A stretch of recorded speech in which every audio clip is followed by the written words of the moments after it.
Hello everyone, this is the video for BA Part 1, Paper 2nd. In previous videos, we have studied about Qutbuddin Aibak and Iltutmish. In this video, we will study about the successor of Iltutmish. These are Ruknuddin Firoz Shah, Razia Sultana, Muizzuddin Bahram Shah, Alauddin Masud Shah and Nasruddin Mahmud. During this video, I will ask some questions from the related content and you can answer them in the comment box. So watch carefully. Now let's start our video. The eldest and the eldest son of Iltutmish had died in 1229 AD. His next son Firoz was lazy, pleasure-loving and irresponsible. Iltutmish therefore nominated his daughter Razia as his successor, and coins were struck on which the name of Razia was inscribed along with the name of the Sultan. जब इल्तुतमिश की death हुई 1236 में, उससे पहले उसका जो बड़ा बेटा था वो 1229 में उसकी डेथ हो गई थी, जिससे कि इल्तुतमिश को लगता था कि उसके जो बाकी बेटे हैं वो जो थ्रोन है उसको पाने के या फिर शासक बनने के योग्य नहीं हैं, बहुत ज़्यादा लेजी हैं, प्लेजर लविंग हैं और इररिस्पॉन्सिबल्स हैं। इसलिए इल्तुतमिश ने अपनी बेटी रज़िया को अपनी सक्सेसर के रूप में नॉमिनेट किया था और उसने अपने साथ रज़िया का नाम भी अपनी कॉइन्स पर इंस्क्राइब्ड कराया था। Now we will talk about his first successor Ruknuddin Firoz Shah. Even though Iltutmish ने रज़िया को अपना नॉमिनेशन दिया था एक शासक के रूप में, तब भी जो वहाँ के अमीर थे, उसके कोर्ट के जो अमीर थे, टर्किश अमीर थे, वो लोग एक महिला को शासक बनाने के पक्ष में नहीं थे।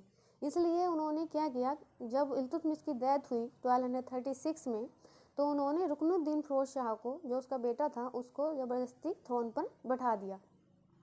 Now we will study about it.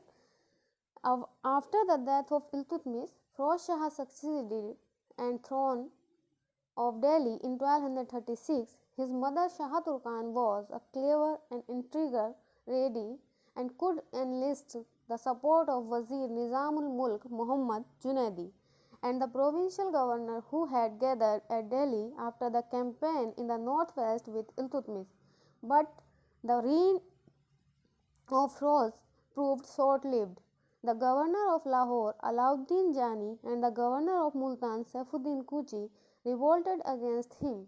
He proceeds his army to Kohram to dissuade the rebellion but got imprisoned by them. He got killed after the ineffective rule of 6 months and 28 days. जब इल्तुतमिश की death हुई 1236 में, तो फिरोज शाह ने जो throne है उसको succeed कर लिया, लेकिन वो तो बहुत ज़्यादा आराम पसंद और बहुत ज़्यादा लेज़ी था, तो उसकी जगह पर उसकी माँ थी जिसका नाम था Shah Turkan. She was very clever, बहुत ज़्यादा क्लेवर थी और बहुत चालाक औरत थी। तो उसने क्या किया, जो वज़ीर था निज़ामुल मुल्क मोहम्मद जुनैदी, उसको अपनी तरफ मिला लिया और उसके सपोर्ट से क्या किया, उसको फिरोज को उस पे थ्रोन पे बैठा दिया और उसके बाद जो सारा शासन था वो अपने आप हैंडल करने लगी। जो उसका शासन था फिरोज का, तो उस दौरान सारा जो शासन का देखभाल थी, मतलब उसकी सारी जो बागडोर थी वो उसकी माँ के हाथ में थी, जिसका नाम था शाह तुर्कान। लेकिन जब ऐसा शासन चलने लगा तो जो बाकी और दूसरे अमीर थे वो बहुत ज़्यादा जेलस होने लगे उससे और उसको फिरोज को जो थ्रोन से हटाने की साजिशें करने लगे। तो उनमें जो शामिल था, एक था लाहौर का गवर्नर अलाउद्दीन और अलाउद्दीन जानी, दूसरा जो था वो था मुल्तान का सैफुद्दीन कूची। उन्होंने क्या किया, फिरोज के अगेंस्ट रिवोल्ट कर दिया, जिसे दबाने के लिए फिरोज कोहराम गया रिवोल्ट को दबाने के लिए, और वहाँ पर क्या हुआ, उसके बाद उसको पकड़ लिया गया और उसके बाद उसको वहाँ पे मार दिया गया और उसने सिर्फ 6 महीने 6 मंथ और 28 डेज के लिए ही शासन किया। Now we will talk about Razia Sultana as a Delhi सल्तनत, सुल्तान ऑफ एज दिल्ली सल्तनत। Razia was born to Delhi Sultan Shamsuddin Iltutmish, a Turkish slave Mamluk of his predecessor Qutbuddin al-Aibak. Razia's mother Turkman Khatun was a daughter of Qutb al-Din Aibak and the chief wife of Iltutmish. Razia was the eldest daughter of Iltutmish and probably his firstborn child. She was the first and last female ruler of Delhi Sultanate.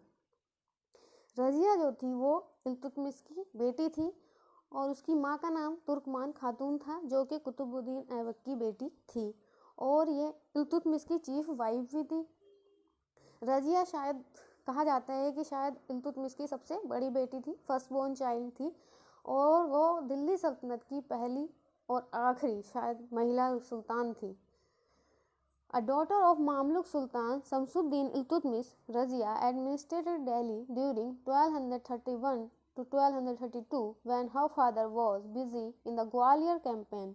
According to a possibly apocryphal legends, impressed by her performance during this period, Iltutmish nominated Razia as his heir apparent after returning to Delhi. और ऐसा कहा जाता है कि जब सुल्तान शमसुद्दीन 1231 और 1232 के दौरान ग्वालियर में अपना कैंपेन कर रहा था तो उस समय जब वो ग्वालियर गया तो यहाँ की दिल्ली की जो बागडोर थी, यहाँ का जो एडमिनिस्ट्रेशन था वो रज़िया के हाथ में देकर गया था।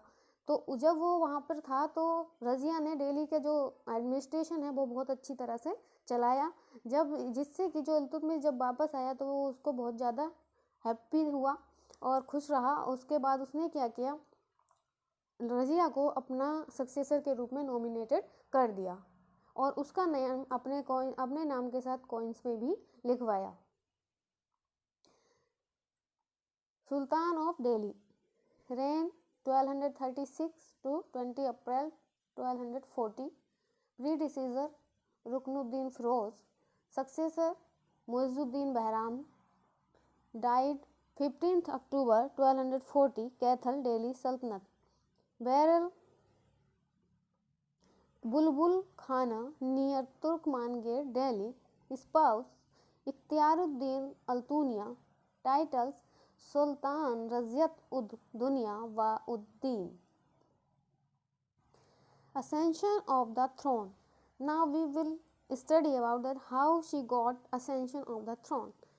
Iltutmish had groomed his eldest son Nasruddin Mahmud to be successor, but his son died unexpectedly in 1229. Iltutmish ने अपना जो उसका बड़ा बेटा था नासरुद्दीन महमूद उसको अपने सक्सेसर के रूप में नॉमिनेट किया था, लेकिन क्या हुआ, वो जो उसका बेटा था वो नासरुद्दीन महमूद वह 1229 में ही उसकी डेथ हो गई।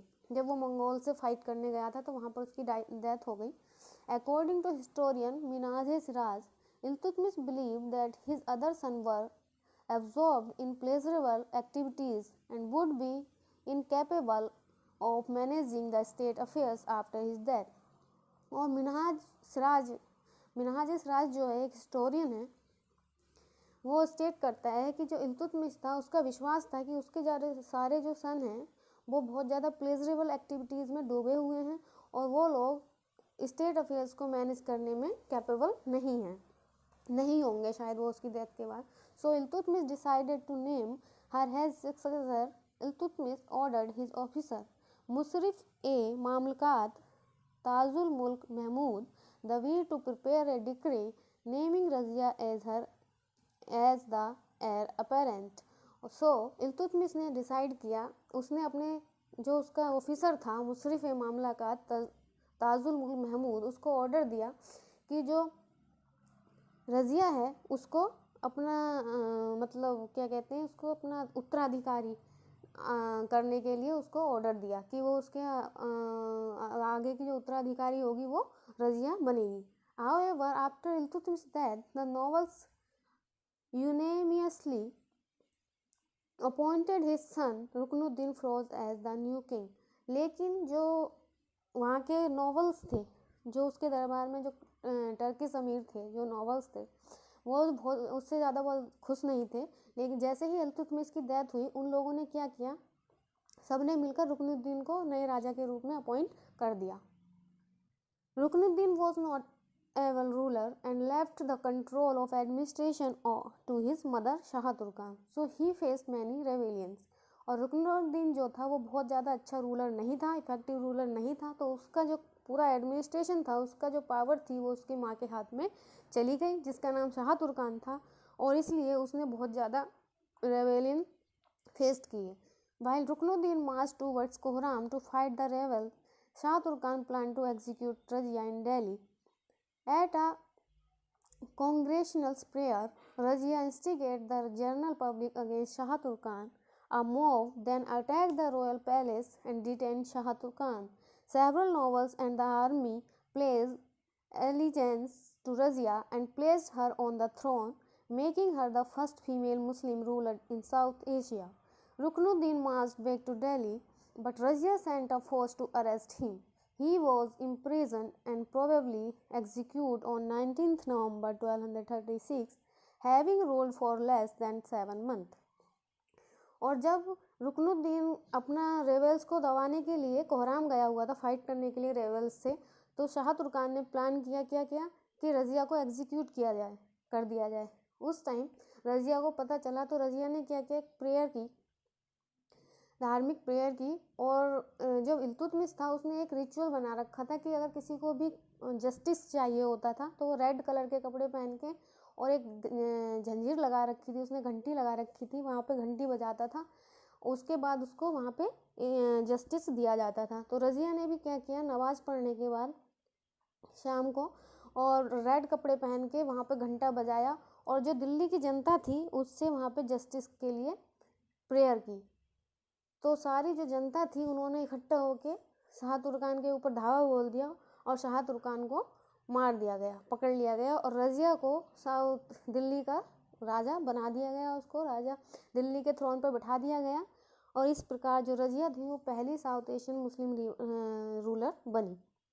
जब रुकनुद्दीन को पता चला तो वो वापस दिल्ली की तरफ उसने मार्च किया, लेकिन रज़िया ने अपनी फ़ोर्स जो थी उसको अरेस्ट करने के लिए भेज दी, और उसको पकड़ लिया गया, और शायद 19 नवंबर 1236 में उसको मार दिया गया. और उसका जो शासन था इस प्रकार 7 मंथ से भी कम रहा. रज़िया's ascension of throne of Delhi was unique not only because she was a woman, but also because the support from the general public was the driving force behind the appointment.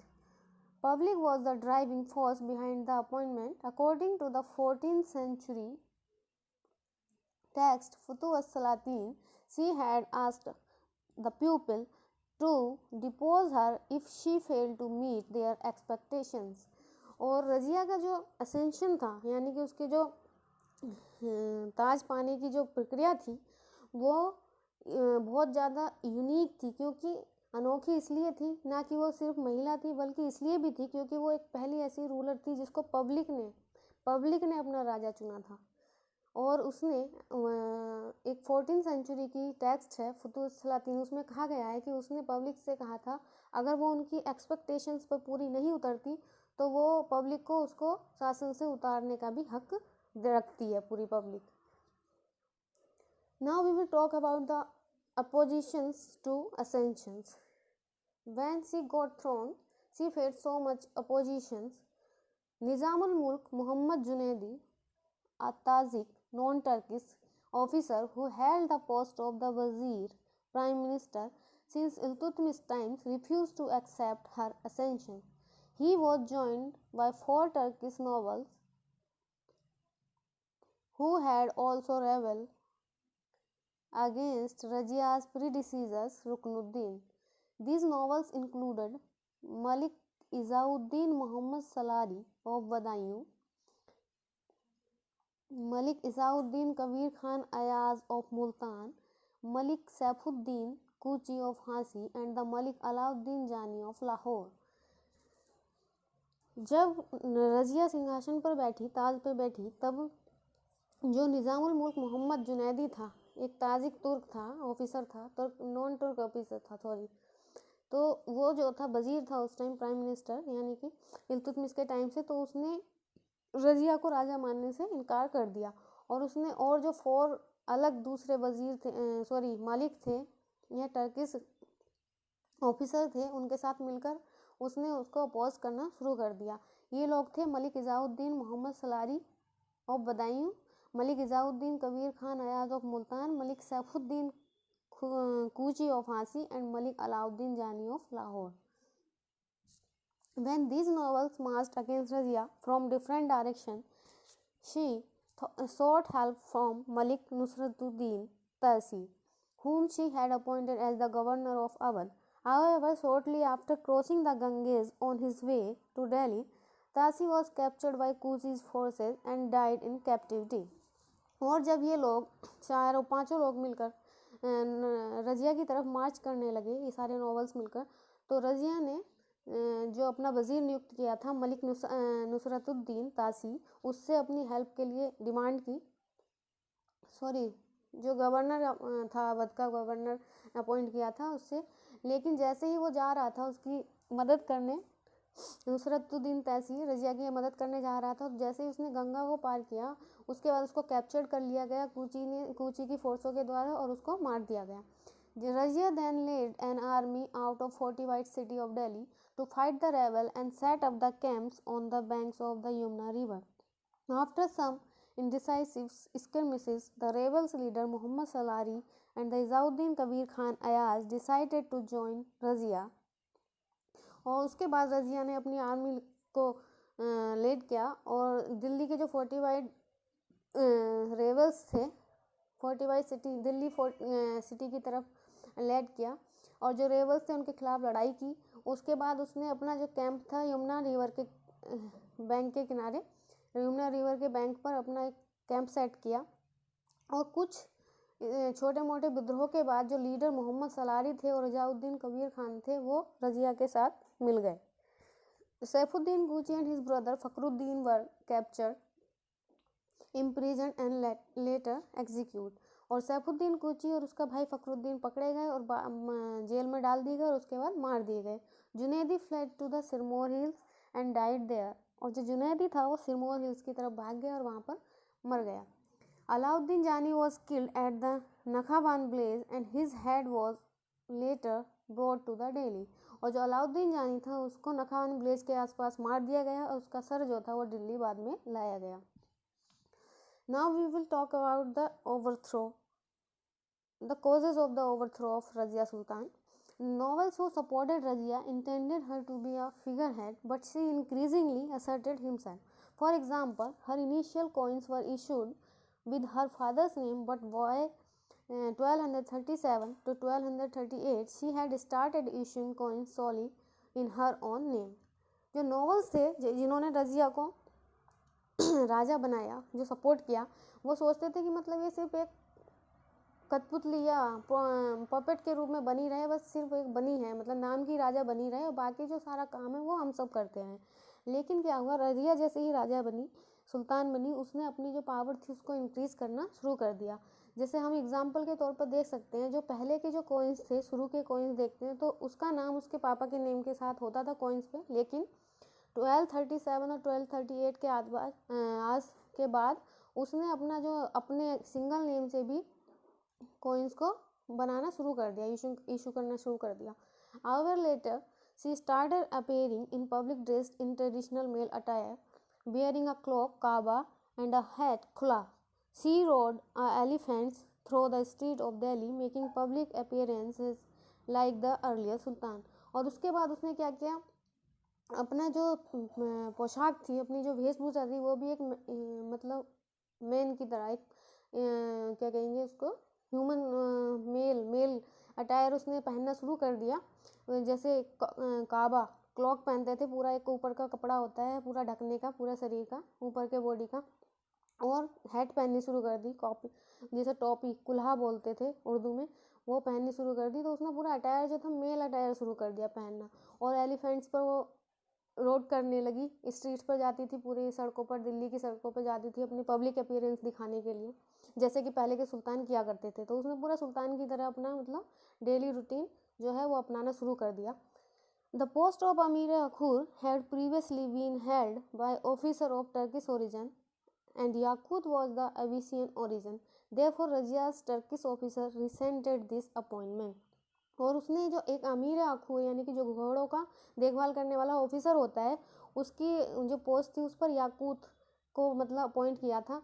और जो इससे पहले जो मतलब जितने भी वहाँ के ऑफिसर होते थे वो सब टर्किश ओरिजिन से होते थे, लेकिन उसने याकूत को किया जो कि एक अविसियन ओरिजिन से था, जिससे कि जो टर्किश ऑफिसर थे वो उससे बहुत ज़्यादा मतलब उसके विद्रोह करने लगे, उसके अपोज में होने लग गए। Razia had recalled Ikhtiaruddin Atghin, a Turkish slave purchased by Iltutmish, to her court in Delhi and made him Amir Hazib.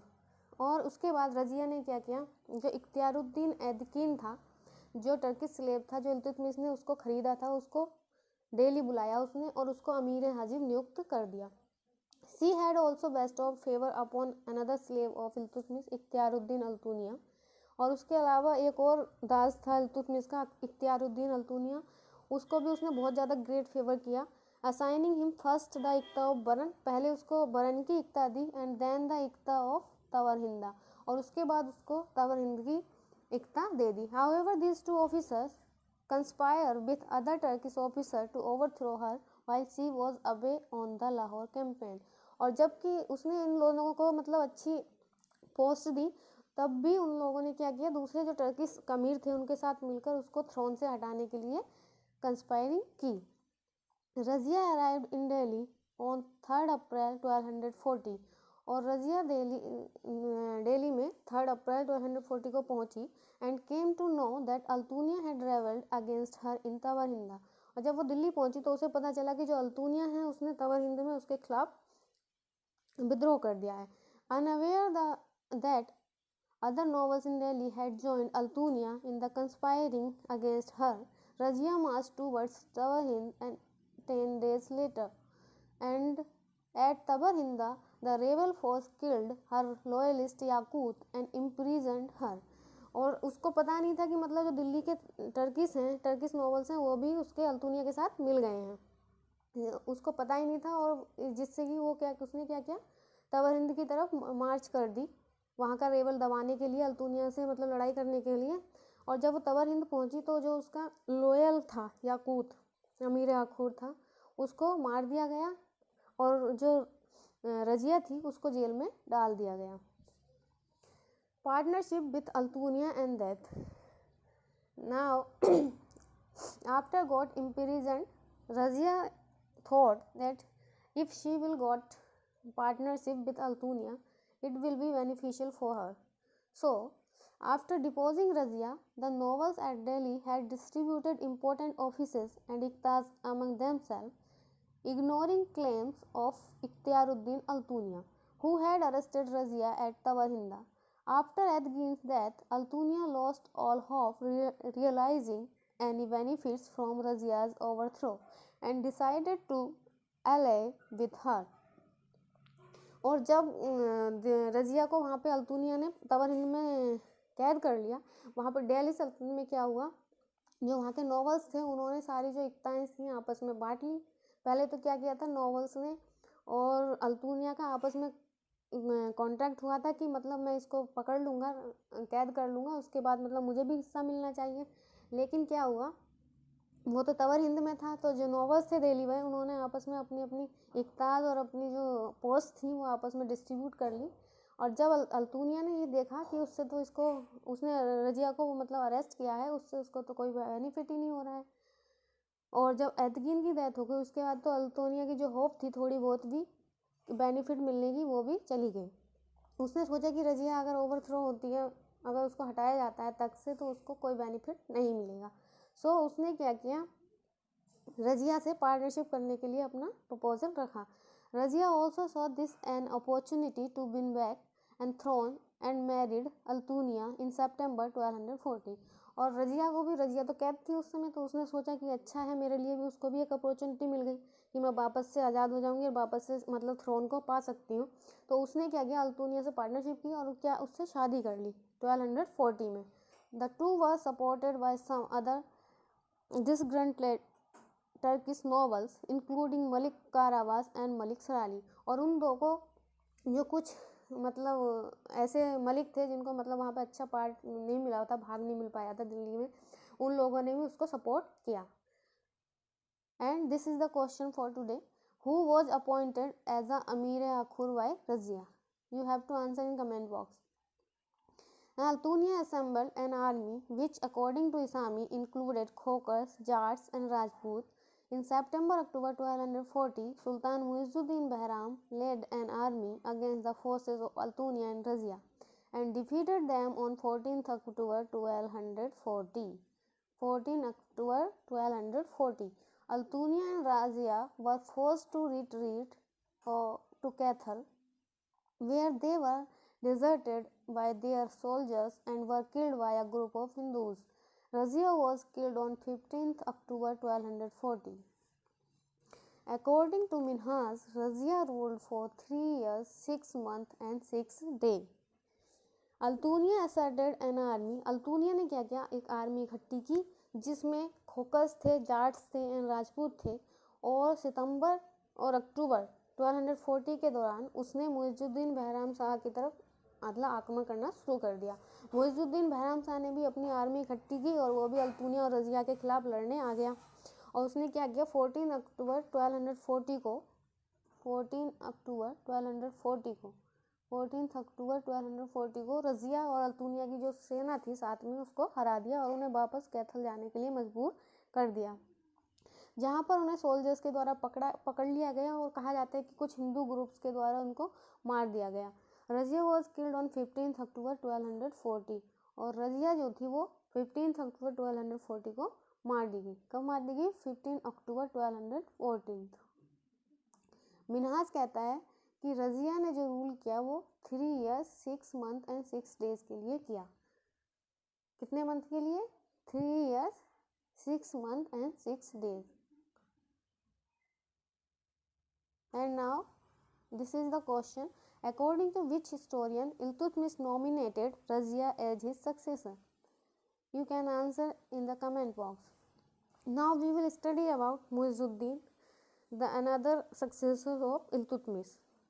Muizzuddin Bahram Shah was the 7th Sultan of the Mamluk dynasty. He was the son of Samsuddin Iltutmish and the half brother of Razia Sultan. वह मुइजुद्दीन बहराम शाह जो था वो दिल्ली सल्तनत का 7वां राजा था, ठीक है, और वह इल्तुतमिश का बेटा था और रजिया सुल्तान का हाफ ब्रदर यानी कि आधा भाई था, यानी कि उसकी माँ और रजिया की माँ अलग अलग रही होंगी. While his sister was imprisoned in Bhatinda by Subedar Malik Altunia, both Altunia and Bahram Shah planned conspiracy against Razia Sultan. He declared himself the king of the support of 40 chiefs. Even so, during Muizzuddin Bahram Shah 2 years as king, the chiefs that he had originally supported him became disordered and constantly bickered among each other.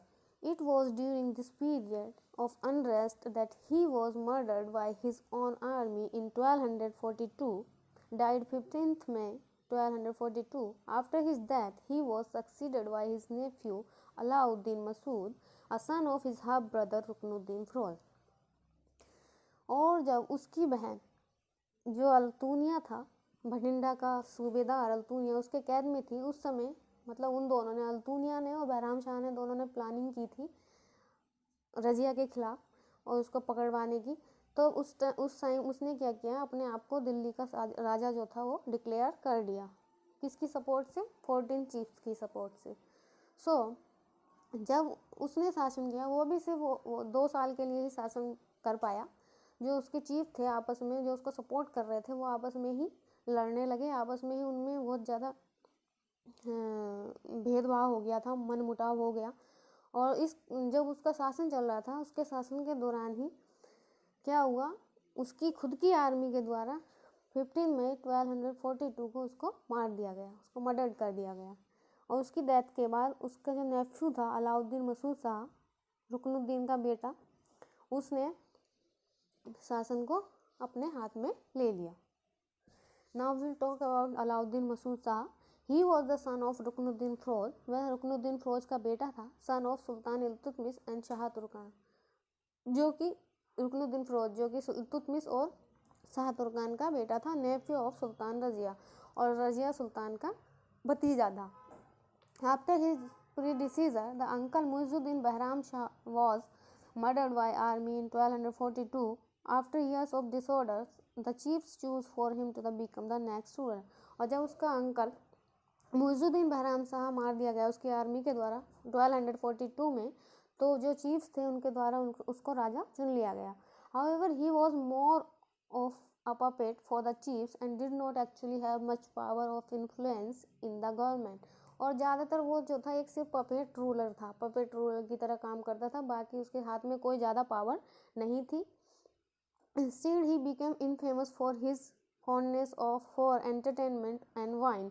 और उसके अलावा उसे बहुत ज़्यादा शराब पीने का और एंटरटेनमेंट करने का बहुत ज़्यादा शौक था, जिससे कि वो बहुत ज़्यादा और इनफेमस हो गया.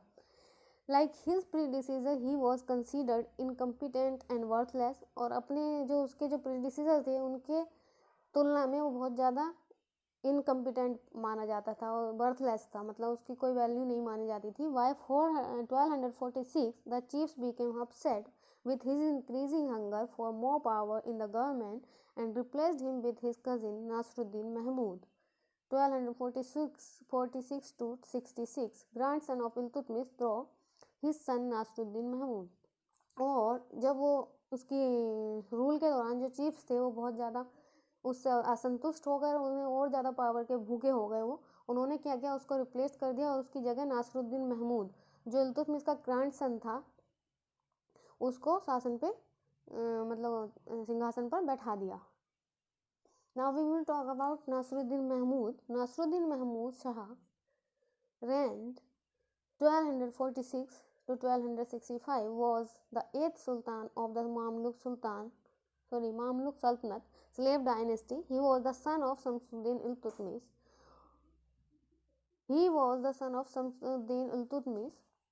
The Tabgat-e-Nasri, written by the court historian Minhaj Siraj, is dedicated to Sultan Nasruddin Mahmud.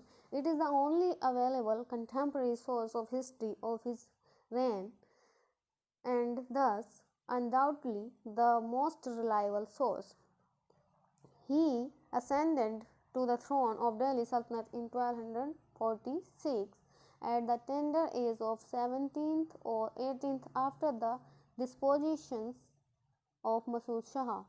He succeeded Alauddin Masood after the chiefs replaced Masood when they felt that he began to behave like a tyrant. He was the son of Samsuddin Iltutmish. Nasiruddin Mahmud था, वह इल्तुतमिश का बेटा था. और जो तबकाते नासरी है ये कोर्ट जो उसका कोर्ट हिस्टोरियन था, कोर्ट का हिस्टोरियन था मिनाज सिराज, वो उसके द्वारा लिखी गई है, वो नासरुद्दीन महमूद को ही डेडिकेट की गई है. और यह सिर्फ एकमात्र सोर्स है उस टाइम की पॉलिटिक्स को जानने का, उस टाइम की हिस्ट्री को जानने का. He ascended to the throne of the Delhi Sultanate in 1246. और उसने जो है दिल्ली सल्तनत का जो थ्रोन था वो 1246 में प्राप्त किया. उस टाइम उसकी एज सिर्फ 17 और 18 ईयर रही होगी. He succeeded Alauddin Masood Shah after the chiefs replaced Masood when they felt that he began to behave like a tyrant. और जो मसूद शाह था, जब चीफ थे उनको लगा कि जो मसूद शाह है वो एक टायरेंट की तरह काम कर रहा है, तो उन्होंने उसको रिप्लेस करके उसकी जगह नासरुद्दीन महमूद को शासन पर बैठा दिया. And this is the question, who state the Razia rule for 3 years 6 months and 6 days. As a ruler, Mahmud was known to be very religious, spending most of his time in prayer and copying the Quran. However, it was his father-in-law and deputy sultan or naib, Ghiyasuddin Balban, who primarily dealt with the state affairs. और ruler के रूप में महमूद जो था वो बहुत ज़्यादा religious व्यक्ति था. वो दिन भर मतलब पूजा पाठ करता था और जो कुरान था उसको कॉपिंग करता रहता था. कहा जाता है कि मतलब वो अपना जो जीवन है वो टोपियाँ सीकर बिताता था. और उसकी जो वाइफ थी वो खुद खाना बनाती थी, क्योंकि उसके काम करने वाले कोई नहीं थे, खाना बनाने वाले लोग नहीं थे, तो खुद काम करते थे. और जो उसका फादर इन लॉ था deputy sultan of naib Ghiyasuddin Balban, उसके टाइम में उसका जो फादर इन लॉ था गयासुद्दीन बलबन, मोस्टली जो पावर थी वो उसी के हाथ में थी और सारे जो स्टेट अफेयर्स थे वो गयासुद्दीन बलबन ही चलाता था.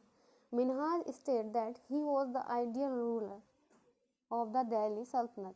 और मिन्हाज कहता है कि वो दिल्ली का एक आदर्श सुल्तान था।